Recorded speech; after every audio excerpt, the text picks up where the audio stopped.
Chaim Lechaim. Nous nous trouvons dans un moment très propice, comme on est dans le mois de Shvat, qui est le 11e mois de l'année depuis le mois de Nissan. Et donc ce mois, il révèle une très grande élévation, comme c'est écrit, que le 11, le chiffre 11, comme c'est écrit dans le Patar Eliyahu, toi, Kadosh Baruch Hu, tu es un et tu es au-dessus, tu ne fais pas partie du compte. De quel compte on parle? On parle du compte des 10 sphirotes. On sait que par les 10 sphirotes, Kadosh Baruch Hu éclaire tous les mondes. Mais il y a une révélation plus haut que ces 10 sphirotes. Et ça, c'est le numéro 11. Et alors, dans ce mois, ne se révèle pas seulement la lumière qui éclaire tous les mondes, qui fait référence aux 10, mais se révèle à Kadosh Baruch Hu lui-même. Et cette révélation est encore plus forte le 11 Shvat, qui est le 11 du 11.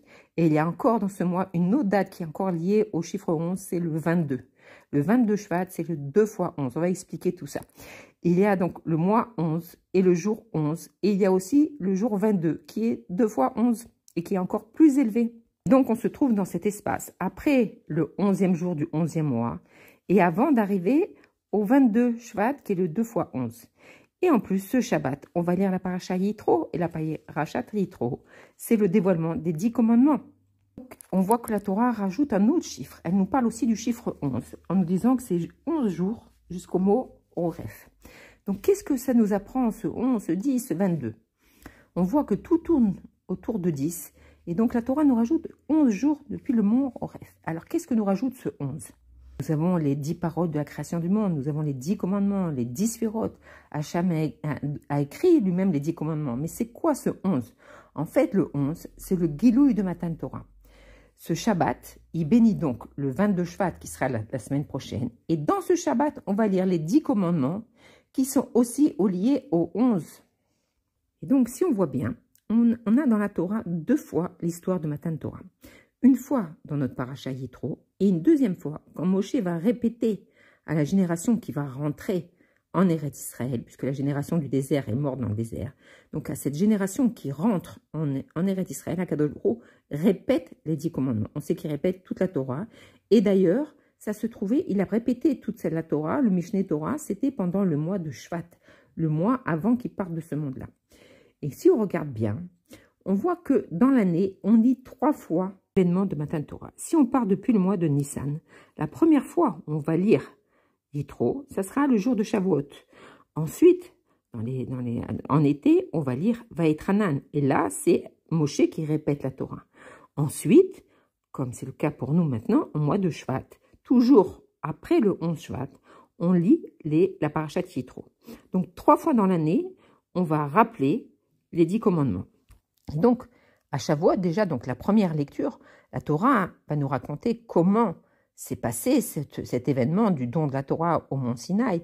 Et le fait de relire tout ça, ça nous ravive, ça nous fait revivre cet événement-là. On entend un Kadosh Baruch Hu qui nous donne la Torah. Ensuite vient la lecture qui fait référence à Moshe Rabbeinu, qui nous répète la Torah. On peut se poser la question, mais pourquoi Moshe Rabbeinu il a besoin de rappeler, de redonner encore les 10 commandements? Et on voit quand Moshe Rabbeinu rapporte les 10 commandements, on voit qu'il y a des petites différences dans les paroles. Comme par exemple, Hachem t'a ordonné dans l'ordre de Kibud Av Va'em et dans l'ordre de Shabbat. Et c'est écrit Hachem a ordonné. Alors que les autres, il transmet la parole. Et donc tout ça pour nous dire qu'un juif, il peut, à travers ces 2 commandements, faire ces commandements, c'est-à-dire Kibud Av Va'em et Shabbat, parce que c'est les bases de l'humanité, qu'il faut respecter ses parents, qu'il faut un jour de repos. Mais là, la Torah, Moshe Rabbeinu nous spécifie, ça c'est Hachem qui nous a ordonné la Torah. Et il nous a ordonné, c'est lui, et on va respecter ces commandements-là, parce que c'est Hachem qui nous les donne. Alors pourquoi c'est pas écrit de la même manière dans les premiers commandements, dans la paracha Yitro? Parce que là, dans la paracha Yitro, c'est le dévoilement complet d'Akadosh Baruch Hu. Et que Akadosh Baruch Hu, quand il va se dévoiler, alors le monde reste figé. Il n'y a pas de place pour l'individu.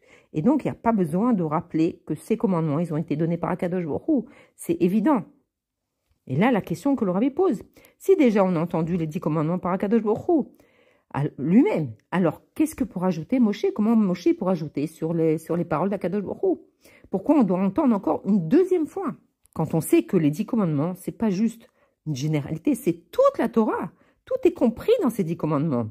Comme on sait très bien que même les détails de la Torah, ils sont tirés des paroles et des lettres. Et même le blanc qu'il y a dans la Torah, il est tiré dans les 10 commandements. Après de ça, on déduit toute la Torah. Et que dans la Torah, il y a 620 lettres. C'est-à-dire les 613 commandements plus les 7 des Rabbanim, des Rachamim. Donc en vérité, la question, c'est pourquoi on a besoin de revenir sur cet événement 3 fois, comme on l'a dit, à Shavuot, dans la paracha Vaïtranan et dans la paracha Yitro, dans le mois de Shvat. En fait, le rabbi nous explique parce qu'en vérité, on doit passer 3 étapes. Et dans un premier temps, on doit comprendre qu'Akadosh Baruch Hu, il est représenté par le chiffre 11, mais ce chiffre 11, il a encore un lien avec le chiffre 10. C'est-à-dire que pour que le Akadosh Baruch Hu, il se dévoile, comme il s'est dévoilé à Matan Torah, il efface complètement le chiffre 10. Il vient après le chiffre 10 et il n'y a plus de place pour le chiffre 10. Après, le deuxième commandement, puisque c'est dit par Moshe Rabbeinu, alors Moshe Rabbeinu nous élève au niveau du 11. C'est-à-dire, il prend le chiffre 10, qui est le chiffre de la perfection du monde, et il nous l'élève au 11 pour qu'on puisse atteindre et recevoir le Hatzmut. Comme on l'a dit, dans le mois de Shvat, on peut retrouver 2 fois le chiffre 11. D'abord, il y a le 11 du mois de Shvat, et après, il y a le 2 fois 11, le 22. Et donc, les premiers 11 jours, ils sont liés avec le chiffre 10. Et les deuxièmes séries du 11, alors il n'est plus du tout lié au chiffre 11. C'est Hatzmut ou Maout lui-même, son essence qui se révèle. Et le rabbi de nous dire que tous ces chiffres-là, qui nous paraissent trop profonds et difficiles à comprendre, ils ont un lien direct avec le travail de notre génération, qui est d'amener la Géoula. Et Chazal de nous enseigner que chaque jour, quand on étudie la Torah, on doit sentir que la Torah, elle est nouvelle, qu'on apprend une nouvelle fois, c'est un chidouche chaque jour. Mais comment c'est possible? On a étudié l'année dernière la paracha et on a l'impression qu'on revient sur les mêmes choses. Donc comment ressentir ce chidouche? Et non seulement on a l'obligation de sentir ce chidouche, mais on doit à chaque fois qu'on étudie la Torah, sentir qu'on est un Matan Torah, qu'Akadosh Baruch Hu nous transmet la Torah. Alors l'explication, elle est comme ça. Si on pense que ce que nous raconte la Torah, c'était un fait historique, et puis on s'éloigne de ce fait historique, et moins on ressent. C'est quelque chose de très, très, très loin. Donc on n'a plus de ergège, de sentiment. On va se dire, alors pourquoi revenir 3 fois dans l'année sur l'événement du Har Sinaï? Donc on est bien obligé de comprendre qu'il y a quelque chose qui se cache derrière ces lectures-là, derrière ce Matan Torah. Et on sait que l'événement de Matan Torah, il n'y aura plus. Ça s'est passé une fois, et de cette révélation de la Torah, toute la Torah, elle est comprise dedans, et même la Torah Hadasha. Mais ce qu'on doit comprendre, que ce qu'il y a eu à Matan Torah, on n'a pas encore réussi à comprendre la profondeur de ce jour-là. Et cette profondeur, elle est liée avec le chiffre 11. Et en fait, Matan Torah, c'est un vrai défi. Parce que chaque jour, il y a eu l'événement de Matan Torah, mais chaque jour, je me rapproche du vrai Matan Torah, c'est-à-dire révéler ce qui était caché à Matan Torah. Et chaque jour, je me rapproche. Et tout ça, c'est lié avec la Torah Hadasha que Mashiach va nous enseigner. Pourtant, on a 10 commandements, on n'en a pas 11. Donc, où se trouve ce chiffre 11? D'accord, la Torah nous dit qu'il y a 11 jours jusqu'à Horef, mais on ne le voit pas dans les 10 commandements. C'est en fait parce qu'il est compris aussi dans les 10 commandements. On sait que les 10 commandements, c'est le message d'Akadosh Baruch Hu. Mais dans un des 10 commandements, il y a Akadosh Baruch Hu lui-même, c'est-à-dire, il y a en même temps celui qui parle et le message. Et dans quel commandement? C'est Anori Hashem Elokecha. Là, on voit que c'est Hashem qui s'exprime. Il n'y a que Hashem qui peut dire Anori Hashem Elokecha. Même Moshe, il ne peut pas revenir sur ça. Et donc, quand on arrive à étudier la paracha, on doit vraiment ressentir que tous ces événements, ils vont se produire à l'instant maintenant. C'est un chidouche. Bien sûr, au moment de Matan Torah, l'émotion était tellement grande que tout le monde était dans un bitou le plus complet. On n'avait pas besoin de compter les 10 commandements, on voyait que la révélation d'Akadosh Baruch Hu. Et en fait, c'était la révélation du 11 dans les 10. En fait, le rabbi nous explique, qu'est-ce qui manquait alors? C'était parfait, puisque Akadosh Baruch Hu, il s'est révélé. Oui, Akadosh Baruch Hu, il s'est révélé, mais ça ne durait qu'un temps. Après le don de la Torah, Akadosh Baruch Hu, il est reparti dans les mondes d'en haut. Et donc, cette révélation, elle a eu qu'un temps limité. Pourtant, Hachem, il n'est pas limité, ni par le temps, ni par l'espace. Mais il a créé un monde qui est un monde limité dans le temps et dans l'espace. Akadosh Baruch Hu, il veut ce monde limité, mais il veut en même temps se dévoiler complètement dans ce monde-là. Donc, en premier lieu, il va se dévoiler, mais très peu de temps. Donc, le monde, à ce moment-là, ne pouvait pas absorber ce dévoilement-là, et donc, il est resté figé. Le monde n'était pas un réceptacle pour recevoir ce dévoilement tellement grand. Donc, puisqu'on n'a pas reçu ce dévoilement à Matan Torah, alors chaque jour, on doit revivre ce Matan Torah pour avoir la possibilité, grâce à tout le travail qu'on fait chaque jour, de recevoir ce dévoilement et qui s'installe en nous. Mais on peut se poser la question, mais comment c'est possible qu'on puisse recevoir le dévoilement et absorber ce dévoilement, intégrer ce dévoilement à l'intérieur de nous? Akadosh Baruch Hu, il est En Sof, En Od Milvado, il est au-dessus de tout. Et moi, je suis un corps limité avec mes mitzvot et aussi le contraire, avec mes plus et mes moins. Donc, comment je peux recevoir En Od Milvado? Et pour cela, Akadosh Baruch Hu écrit une nouvelle fois les 10 commandements dans la Torah par l'intermédiaire de Moshe Rabbeinu. Parce qu'en fait, Moshe Rabbeinu, c'est le seul qui peut recevoir ce gilouï de Hanori Hashem Elokera, et après, il peut nous le transmettre. On sait qu'à chaque commandement, la Neshama, elle repartait en haut. Mais à chaque fois, Kadosh Baruch Hu, il nous refaisait vivre. Donc le Ham Israël a compris que le but, c'était pas de rester la Neshama séparée du corps, mais c'est de vivre en bas avec cette révélation. Et donc, ils ont demandé à Moshe Rabbeinu de nous transmettre la Torah parce qu'ils ne voulaient pas être séparés de leur corps. Et donc, on sait que les 8 derniers commandements, on s'écrit que la Shrina, la révélation d'un Kadosh Baruch Hu, il parle par la gorge de Moshe. En fait, on explique que Moshe Rabbeinu, c'est comme un Memutse Mechaber, c'est-à-dire que c'est comme un entonnoir. Et donc, il transmet des commandements, mais avec moins de force, ce qui fait que nous, on peut absorber ces commandements. Et Moshe, il est la perfection des 10 sphérotes, puisqu'il est Rochma. Et donc, si on peut dire Kadosh Baruch Hu, il lui a permis de s'élever pour pouvoir absorber ce niveau du 11 Bepnimiut. Lui, il est la perfection du 10, la perfection du monde.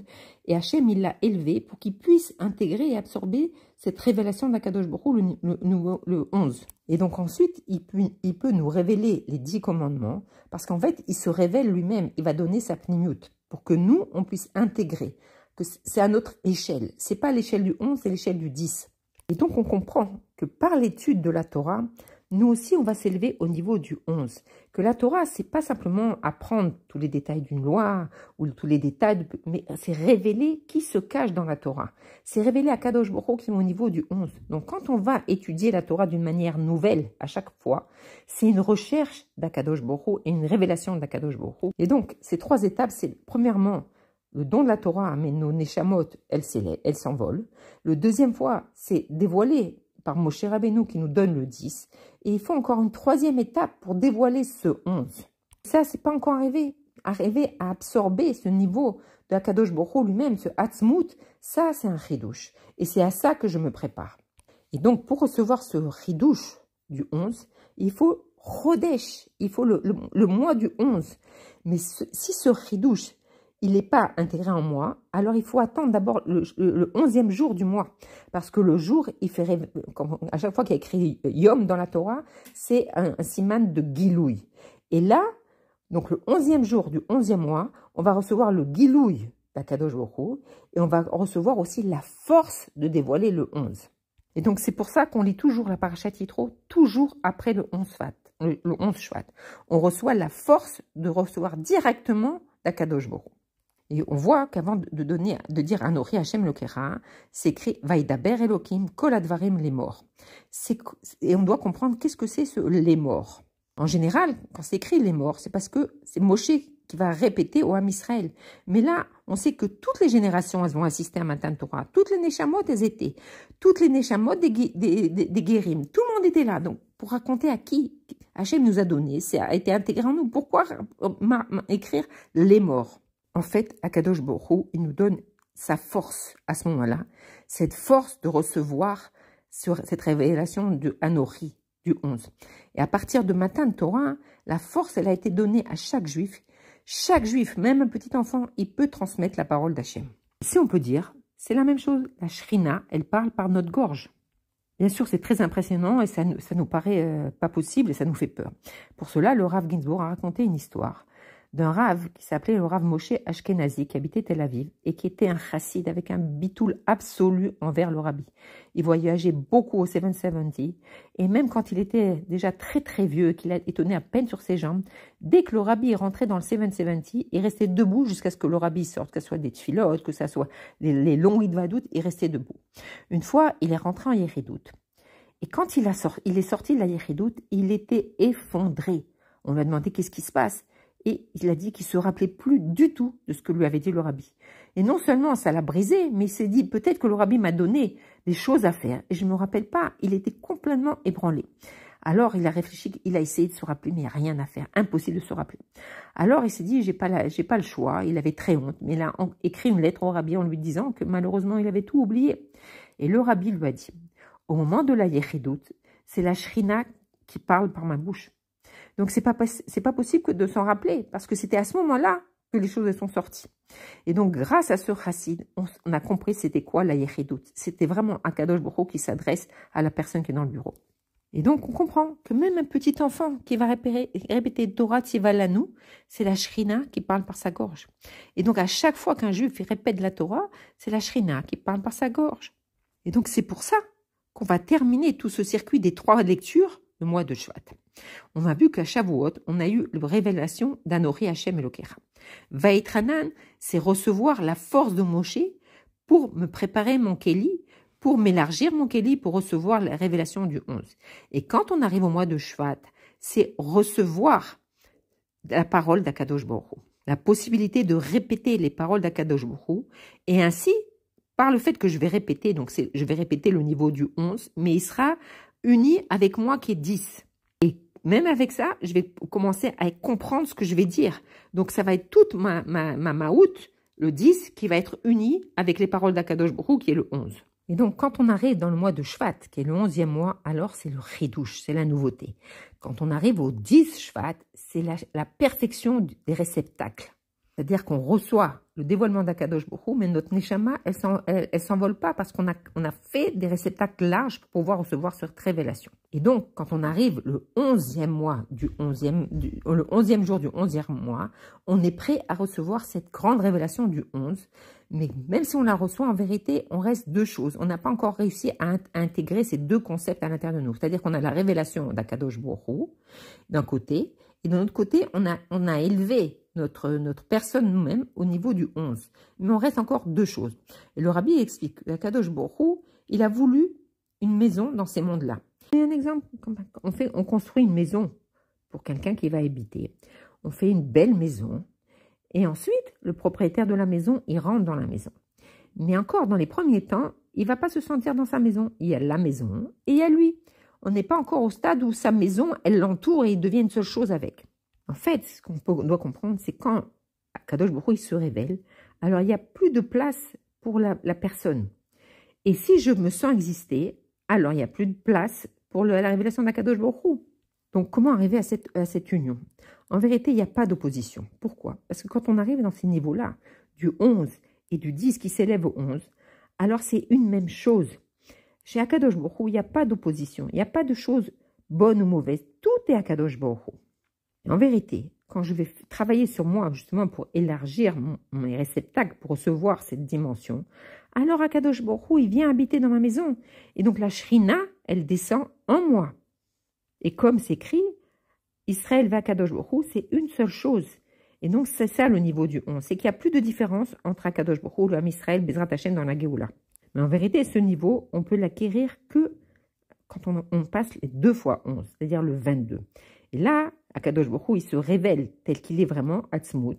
Et il va se révéler dans chacun de nous qu'on aura fait ce travail d'élargissement. Ça, c'est possible à partir du 22. Parce que le 22, c'est aussi les 22 lettres de la Torah.